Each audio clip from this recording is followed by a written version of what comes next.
What's going on, everybody? Kenny Dubs here with another Palworld video. So today I actually wanted to cover clearing the level 55 oil rig, just because I've seen quite a number of people asking about clearing the oil rig. So I figured I would make this video on how to clear it. This isn't going to be a complete clear. This is just going to be like a quote-unquote clear, is what the game considers clearing the oil rig, which is just getting the large treasure chest. Before we do that, there are a few things I want to go over. I'd recommend these are all the things that I recommend doing for it. You can go about this however way you really like, but I would recommend being at least level 49, around there, because level 49 you can unlock the rocket launcher ammo, which is very, very good. Other than that, you may want to bring maybe the grenade launcher or the flamethrower as well. Highly recommend bringing at least one explosive weapon to the oil rig, and you'll see why a bit later. And I also recommend bringing one non-explosive weapon, just because if you do end up being in a scenario where you need to quickly take out enemies, the rocket launcher does have quite a long reload animation, so you don't want to be stuck reloading the rocket while you're being hunted down by other enemies. And then aside from that, maybe a grapple or two. I only bring one grapple with me, but two would be a lot better. You don't need the multi-guided missile launcher. In fact, this is actually one of the prizes that you're going to get from the oil rig in general via the schematics anyway. Following that, either a Homeward Thundercloud or a Dogen, the PAL Dogen from the Sakurajima update. Here's Dogen right here. It's passive, Homeward Prayer, works the same as a homebound Thundercloud does. It's just on a PAL ability instead. Recommend one of these two because this gets you quickly out of the oil rig, so you don't have to fly back or just swim back or however you got there. Following that, for pals I recommend in the party, I recommend a flying mount. You can use a water mount if you really want. I don't recommend water mounts because they're really not that good. Anything you do with a water mount, you can do with a flying mount or a land mount. So one of those works as well. I use Jet Dragon because this is the fastest PAL I have available. I also recommend using Gale Claw over a regular glider. I'll get more into that once we get to the oil rig, but I definitely recommend Gale Claw. You could probably use another one of the glider pals as well. I think Celeray might work as well, but I recommend having a glider pal. And then at least two Gopfins. My Gopfins are fully condensed. You don't need to have yours fully condensed, just makes things a lot easier. And this increases your player attack power wall in the party by up to 20% per max Gopfin. I think the lowest like 10%, I think is what it starts at, with a cap of 20 at level 5. Also have Vanguard and Stronghold Strategist on mine, so that's additional 10% attack and 10% defense. And then your last pal can be another Gopfin or something. I'm just bringing Felbat because I'm trying to get my Felbat to level 60. So that I can bring it to the level 60 oil rig. Now, you can bring a land mount as well to the oil rig instead of bringing a flying mount, which honestly, I would still even recommend that over a swimming mount, just because swimming mounts are pretty bad in general. Like I said, there's not really much reason to have those. I have, on my other save file, used my Daysmu to get there and back. My Daysmu, similar to this, I think the Daysmu on my Let's Play file has Eternal Engine, Swift, Runner, and Infinite Stamina, and it's easily able to swim to the oil rig and back. I only did that because my flying mount died, but that is another option that you can do. Also, a quick note, you don't need the Epic Rocket Launcher. This is just the best one that I have access to right now from doing the oil rigs. You also don't need the, Legendary Laser Rifle. Again, this is just what I have and what I bring with me. You can use something else here. But as long as it's not a weapon that has a long reload animation. And for my accessories, I just use my attack pendants. Again, you don't need these, just makes it a bit faster. And then the multi-climate shirt is just because this is just what I keep on. The triple jump boost might be a bit better, but if you're going to the oil rig at night, it is cold, so you might want at least a thermal undershirt if you're going to this area over here at night. I believe once you get closer to here, you don't need the cold undershirt anymore, but once you teleport here, you need the undershirt. So, with all of that out of the way, let's teleport over here to where the oil rig is. Let's just make sure I'm fully reloaded on my ammo, because I have a really bad habit of not being reloaded on the ammo I want to use. So I like to make sure that my grapple is the weapon I have ready. And also what I like to do is I go up kind of high like this, and then I just kind of fly over. If using Jet Dragon, you don't need to do what I'm about to do. You can actually just dodge lasers because Jet Dragon is fast enough to do so. I do this because the lasers can't lock onto you if you're not on while they fully charge up. And the reason I fly over here like this, like in this specific way, is because one of the large chests, which counts as clearing the oil rig, can be in this tent right here. And one of the things that you can do... Okay, so it's not there. Oh, I messed that up. Okay. Okay, this is bad. Oh, I messed up again. So the reason I kind of want to be careful right here is because you can get spotted, and being spotted alerts the entire oil rig. So we look from down below. We didn't see the chest glow, so we know the chest isn't here. We can also do one of these, see if the chest is in there. It's not in there. Now, from this point onwards, what I like to do, how I do my clears, is I do one of these, because it takes out these two over there. And if you notice, the alarm didn't go off when I hit that first enemy. The alarm only goes off if you don't kill the enemies that you're aiming at. So, as long as you kill the enemies, you don't really have much to worry about. And the enemies I'm taking out here are kind of specific, because they will make things a bit easier. Now, if you're a bit underpowered, you probably won't be able to get through this as easily. There's a small chest in here that you can grab. I'm not going to go over all the small chests in this video, just because, like I said, this is just going to be to quote-unquote clear the oil rig, how the game registers it cleared. You can also take down these if you really want to. You don't need to, but if you're underpowered, you can do it simply because it'll make your return trips a bit easier. And on top of that, if you end up dying on the oil rig before you get the large chest, take out that guy too. The weaponry you took down stays downed, so you can more easily get the stuff that you drop back. So you can take these out if you really need.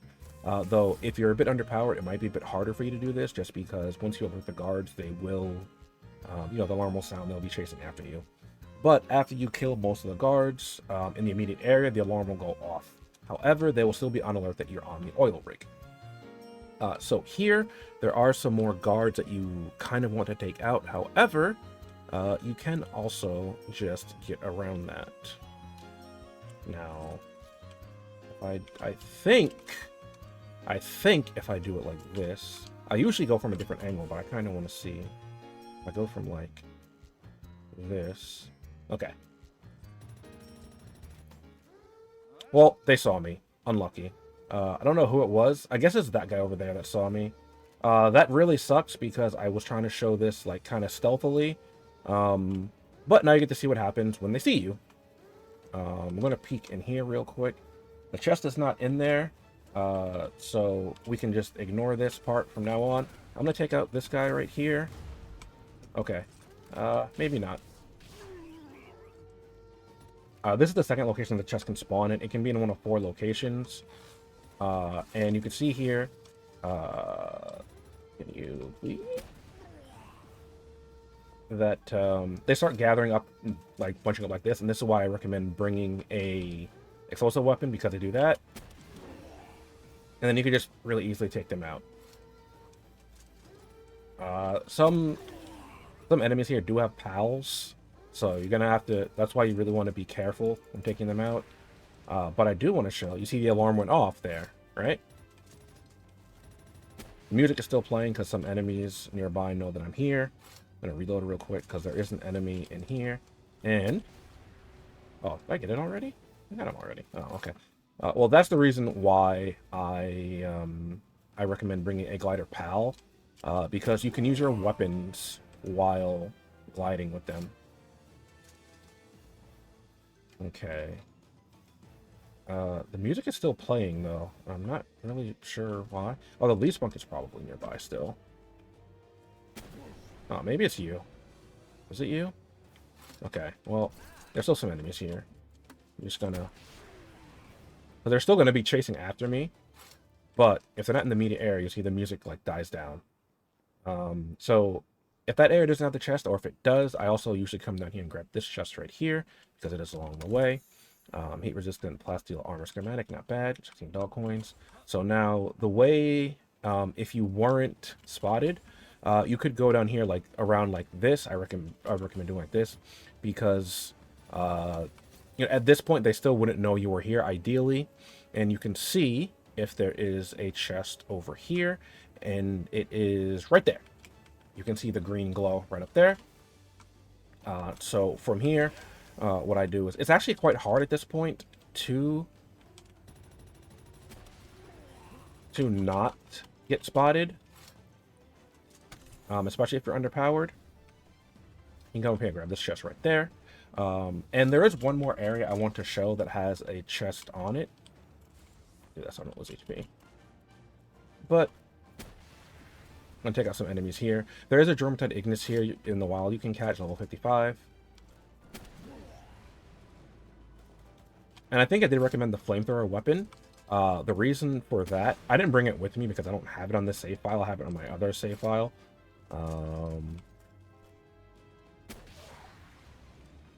Is because the flamethrower...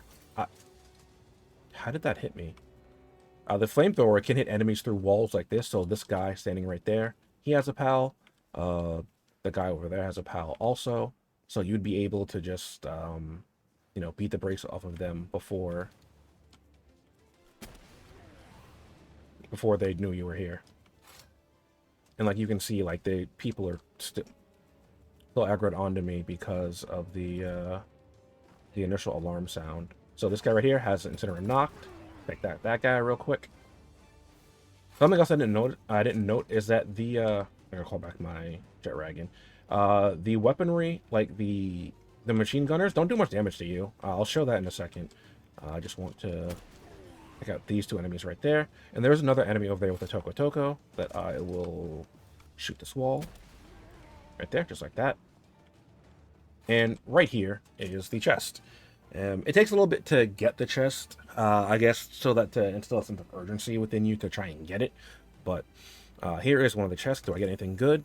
Flamethrower schematic 1. Funny I was talking about that. Lotus. An installation core, which is good because you can get these. And then some crude oil, which can be helpful. Go away. So, if the chest is not in this location either, there is one more location that you need to check. And that is going to be down here and in this room. Now, this room is kind of dangerous, but also if their chest is down here, I think at this point I'm normally spotted probably by this guy over there, and I can get him through that. Oh, okay. Well,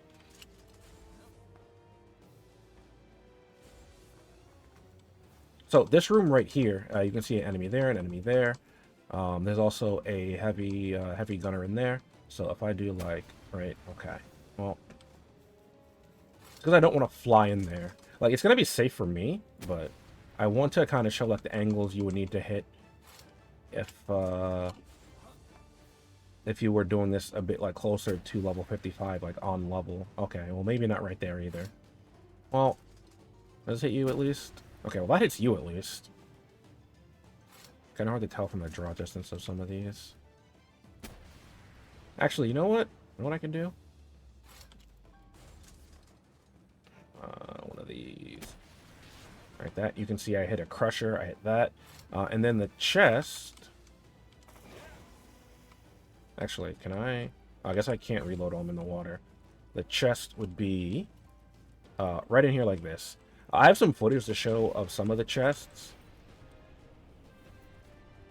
Some of their locations. But the problem is a lot of the it's not guaranteed to be in a certain spot. So I don't have footage of the chests in each location. I might be able to get some from my Let's Play footage, but I don't remember if I have footage of the chests in each location. But that's all you would need. And then from here, you use a Homebound Thundercloud, or you can fly out yourself. If you're flying out yourself, or like using a Dogen and Homebound Thundercloud, just do one of these. You have to be careful though, because you're not immune to damage. While using this, I forgot to show that the turrets don't do much damage to you. I apologize about that.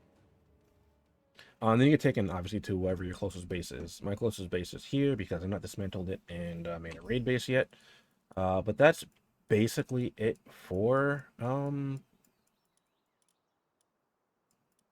this video. I wanted to make this just to kind of show where all 4 chests are so that you can potentially use this as like a reference point, not necessarily a guide, because I wasn't going to show where all the small chests are because I think the video would get way too long because I would just end up taking out a lot of the enemies, or I just wouldn't really be able to explain what I wanted to get through while all the enemies were chasing me, because even at the point I was doing it, at the rate I was doing it rather, because I was trying to explain what I was doing and why I was taking certain paths, things like that, the video got quite long. I wanted this to be on a much shorter side, but this might be okay. Hopefully this helped out. Some of you may be looking to clear the oil rig, because like I said, all you need to do to clear the oil rig is to get the large chest. And then every 30 minutes, it resets. So every day cycle, it resets the chest. If you're on default settings, it's about every day cycle, because a day is about 27 minutes, and then a night is about 5 minutes. So about 32 minutes for an entire cycle, and then you'll be able to go back and see which location has the large chest again, and you can farm the oil rig that way. But hopefully this video helped you out. I'll try to make a video on the level 66 oil, I'm sorry, the level 60 oil rig as well at some point. I just have to be able to clear it myself first. And if there's anything in particular you want to see about Palworld, let me know, because I have some other videos I am working on.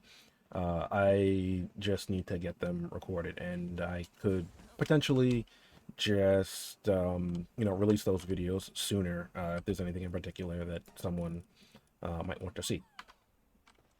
Anyway, thank you so much for watching, and I'll catch you guys next video. Later.